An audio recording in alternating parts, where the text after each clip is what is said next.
Assalamualaikum dan salam sejahtera. Bertemu lagi kita di dalam channel Nisha Jana. Apa kabar anda semua? Diharapkan anda semua sehat dan ceria selalu. Baiklah, pada hari ini saya akan kongsikan topik yang bertajuk mengapa tidak bermotivasi. Kenapa agaknya ada orang yang tidak bermotivasi? Jom kita lihat dan kita bincangkan topik ini bersama-sama. Baiklah, yang pertama, tidak mempunyai matlamat yang jelas tentang hala tuju pada masa depan. Ada pepatah mengatakan begini, jika kita tidak tahu apa yang kita mahu, mustahil kita akan dapat apa yang kita mahu. Tanpa matlamat, anda akan jadi hilang tujuan dalam hidup. Anda akan mudah terpengaruh dengan pengaruh semasa yang ada dalam persekitaran anda. Anda akan mudah gagal sebelum anda bermula untuk membuat sesuatu. Tetapi berbeza pula dengan orang yang ada matlamat. Sebagai contoh, pelajar yang mempunyai matlamat, dia akan sentiasa membayangkan di dalam mindanya akan prestasi dirinya yang semakin menaik atau keputusan peperiksaan yang akan bakal diperolehinya. Pelajar yang bermatlamat mempunyai cita-cita yang menggunung. Pelajar yang bermatlamat juga akan selalu membayangkan rupa bentuk kehidupannya pada masa yang akan datang.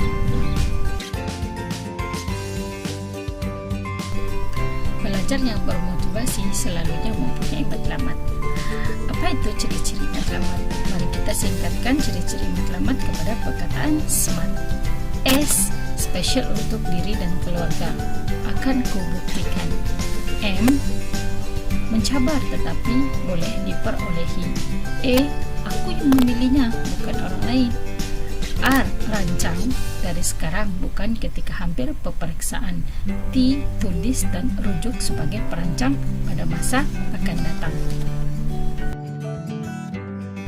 Mari kita lihat berapa peringkat matlamat. Matlamat terdiri daripada matlamat jangka pendek, matlamat jangka sederhana dan juga matlamat jangka panjang. Contoh bagi matlamat jangka pendek ialah berapa buah buku yang akan anda habiskan untuk membaca pada bulan ini, atau bilakah anda akan habiskan untuk mengulang kaji bab 1 hingga bab yang terakhir. Okey. Matlamat jangka sederhana pula sebagai contoh, berapa keputusan peperiksaan yang anda ingin capai dalam UPSR ataupun di dalam PT3 atau dalam SPM atau di dalam STPM, atau di manakah sekolah atau universiti ataupun kursus yang anda ingin ikuti pada masa yang akan datang. Dan matlamat jangka panjang ialah contohnya apa kerjaya idaman anda dan bagaimana agaknya cara kehidupan anda pada masa yang akan datang. Yang kedua, tidak mengenali potensi dan kehebatan diri. Tahukah anda di dalam diri kita terdapat harimau dan naga yang sedang tidur? Kejutkanlah dia, mudah-mudahan dia akan bangkit menggegarkan alam dengan suara halilintar dan tenaga perkasa. Anda akan lihat dan rasai kuasanya. Apa sebenarnya potensi diri kita? Manusia adalah sebaik-baik kejadian yang telah dicipta oleh Tuhan. Manusia mempunyai akal yang waras dan kebolehan untuk menyerap dan menerima ilmu dengan sempurna. Tenaga dalaman, bakat dan kepandaian yang tersedia serta semangat yang ada mesti dibangkitkan untuk mencapai kejayaan. Kekuatan fizikal dan kesihatan badan yang membawa kepada kecerdasan akal. Sebagai seorang anak, ibu bapa mengharapkan anak-anak yang soleh dan soleha, anak-anak yang seimbang, cemerlang dari segi akademik, sasiah dan juga kurikulum, anak-anak yang dapat menebus maruah keluarga, anak-anak yang menjadi pendorong kepada adik-beradik yang lain, dan juga anak-anak yang menjadi penyejuk mata kepada ibu dan ayah. Jadi, sebagai seorang pelajar, anda perlu menyedari tanggungjawab anda, iaitu patuh kepada perintah Allah dan meninggalkan perbuatan dosa, menggunakan masa muda untuk mencipta kejayaan, melengkapkan diri dengan ilmu dan amal yang baik, berkelakuan yang baik, mempunyai kesedaran yang tinggi, sentiasa menjaga marwah dan air muka ibu bapa, sentiasa menghibur ibu bapa, sentiasa menghormati dan patuh kepada peraturan sekolah, sentiasa menjaga adab-adab penuntut ilmu dan menghormati serta mengetahui adab berguru. Yang ketiga, tidak mempunyai perancangan aktiviti yang akan dilakukan setiap hari. Tiada manusia yang merancang untuk gagal, yang ada hanyalah manusia yang gagal untuk merancang. Jika anda gagal untuk merancang, sebenarnya anda sedang merancang untuk gagal. Kita lihat agenda bertindak setiap hari yang anda boleh lakukan. Yang pertama, rancang aktiviti setiap hari, iaitu jadual waktu yang bermula dari bangun tidur hingga tidur malam. Yang kedua, bertekadlah untuk memenuhi jadual waktu harian yang telah anda buat. Yang ketiga, kenal pasti pencuri masa dan elakkan menonton televisyen atau menggunakan media sosial secara berlebihan. Pastikan juga anda membuat senarai semak berdasarkan perancangan aktiviti harian anda. Keempat, tidak tahu menyelesaikan masalah pribadi ataupun masalah pembelajaran. Bagaimana cara untuk menangani masalah ini? Cara-cara untuk menangani masalah ini ialah yang pertama, sentiasa berfikiran positif. Fikir yang baik-baik, cakap yang baik-baik, niatkan yang baik-baik. InsyaAllah anda akan dapat yang baik-baik. Kenal pasti punca masalah yang anda hadapi. Jangan lari dari masalah, tetapi hadap masalah tersebut dengan hati yang terbuka.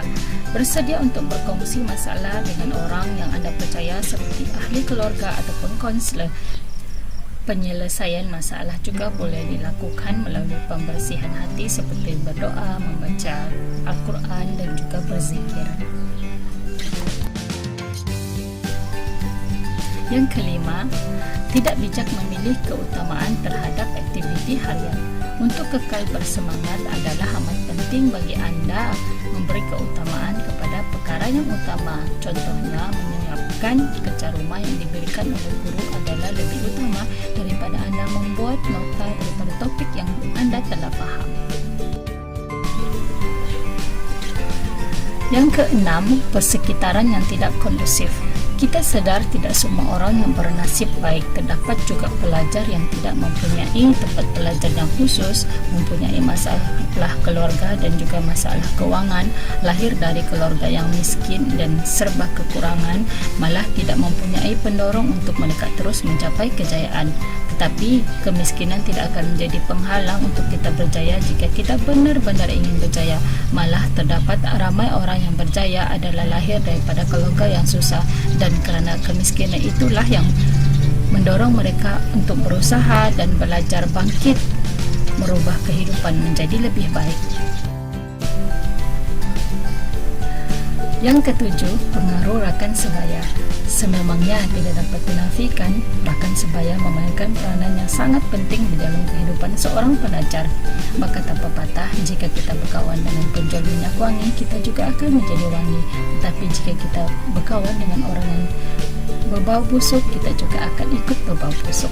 Oleh itu adalah amat penting untuk kita mencari rakan yang dapat membantu kita untuk kekal bermotivasi.